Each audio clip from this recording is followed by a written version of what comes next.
Hi YouTube, this is Evie. Welcome back to my channel, and today I'm going to be doing some viewer suggested topics for videos. This one actually came from a comment. I believe it was on my aftercare kit video, and it was basically asking, how do you get mentally prepared for a scene? How do you get ready to do a scene? And I thought that was a great idea. I don't remember who suggested it. I'm sorry if it was you. Please comment down below so I can give you a shout out for it, because it is a really great idea, and I think it is really important. So a lot of people know what aftercare is. A lot of people know, the kinds of things that people do during aftercare and all of that. But when you're new to the scene, or if you have a new partner, or you're doing some sort of new play for the first time, it's very important to be mentally ready for a scene, because that's really going to affect how the scene actually ends up going. I think the number one most important thing when you're trying to get ready for a scene is to do research. So if you're doing a new kind of play for the first time, let's say you're trying out knife play for the first time, for example, you're going to want to research as much as you can about that particular topic. Figure out what knife play is, watch some examples of knife play, read people's experiences with knife play, find photos, go on FetLife, go to knife play groups, just read as much as you can about that particular kind of play, get familiar with the kinds of scenes that are set up using this element of play in them. And there is an element of surprise that can be a good thing during a scene if you're all about sort of the danger and excitement of it. But when you're trying a new kind of play for the first time, it's very important to know what to expect, know how this is supposed to go, know, what kind of experiences people have had doing this sort of scene. And I think that would really help as well. And that leads me to my second point, which is communication with your partner or partners. Now, this is especially important if you're doing something with a new partner for the first time, but it's equally as valid if you're doing something new with an older partner. Communication is very important. You want to know exactly what to expect out of a scene if you're doing something new or you're doing something with somebody for the first time. I know there's a lot of pressure on dominants, especially, to be the ones who completely prepare a scene, the ones that sort of are the orchestrators of the entire scene. But again, when you're doing something new, it should be a collaborative experience.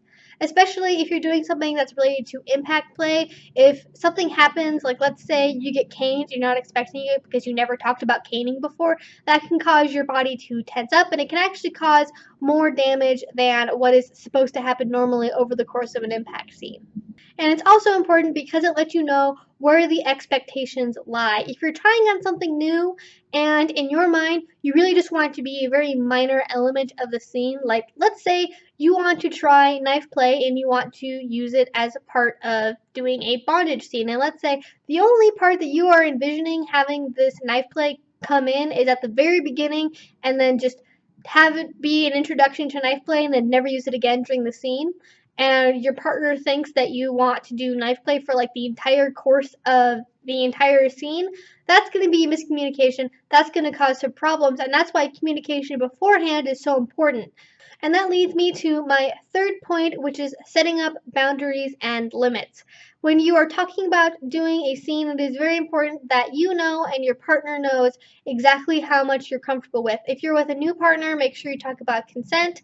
And even if you're with an old partner, you should talk about consent too. Talk about limits, talk about boundaries, talk about what you are and aren't okay with doing in a scene, how long you want this scene to be. Just make sure you know what to expect going into things. Now, after talking about what to expect from the scene, after researching this kind of play, after talking about limits and boundaries and exactly what the scene is supposed to be like, if you're still apprehensive, you need to take a step back and sort of think to yourself exactly what's going on here and try to figure out why you're still apprehensive. If you are unsure about the partner that you're going to be with, if you're unsure that you really want to engage in this kind of play, that's one thing. And if you're nervous and you feel self-conscious for some reason, that's going to be a different situation, and the way they need to be handled is going to be different. If you are apprehensive about the particular partner that you're with, I would say just put the scene on hold for a while. Maybe just start at kind of a lower level with them. If, for example, you were thinking about doing an impact scene with them, but for some reason you still feel kind of apprehensive about doing that sort of play with them, do a different kind of play or do a very different light kind of impact play to start off with. If you feel apprehensive about the particular kind of play, you need to evaluate whether or not this is because you actually want to do this kind of play and you're nervous about it, or because you really don't want to do this play at all and you're really just doing it for your partner. If you're just nervous about trying this kind of play because you've never really done it before and it's a new experience for you, I would say, just dip your toes in, go slowly, get used to it at first, have it be just a really quick element as part of like a normal scene between you and your partner. And then from there, you can evaluate, this is something I like and I want to keep doing it, or this is something I don't like and I want to stop. Now, if you are in the kind of situation where you know that you actually really don't want to do this kind of play and you're doing it to please your partner, please don't. If you are at all feeling like, I don't want to do this, but my partner wants it, don't do it. If they are a good partner, they will understand if you don't want to do this kind of scene or if you're not ready for this kind of play. And if they don't understand that, you need to take another even farther step back and evaluate the relationship itself. And that's a whole different other video, so I'm just going to not keep going down that particular rabbit hole, but just try to be very mentally aware of where you are and what you're actually thinking about doing in this particular scene and why it makes you feel certain ways. Now, if you're just feeling nervous and self-conscious about a scene, again, that is something entirely different. I know, especially with certain types of edge play, like let's say water sports or adult baby diaper lovers or things of that nature, it is very common for people to be self-conscious and not really want to engage in those kinds of scenes with other people, especially if in the past you've had other partners ridicule you or just not be accepting of this particular kind of play. I understand being nervous, and that is something that I really struggle with myself. But just remember, if you're with a good partner and you've already talked about this and you've already established that yes, this is the kind of scene that you both want to do, just try and be really aware of that and try to remember that. Like, my partner does want to do this with me. My partner is okay with this. It's going to be okay. And hopefully, if you just kind of repeat that mantra over and over again, going into a scene and just reminding yourself as often as you need to that my partner is okay with this. I know that I like this. I want to try this. If you just repeat that enough times, hopefully it'll start to sink in and that'll help the nerves go away. And that's kind of a big tangent off of my third point, so I'm going to call that point 3.5. But my fourth point is going to be relaxed.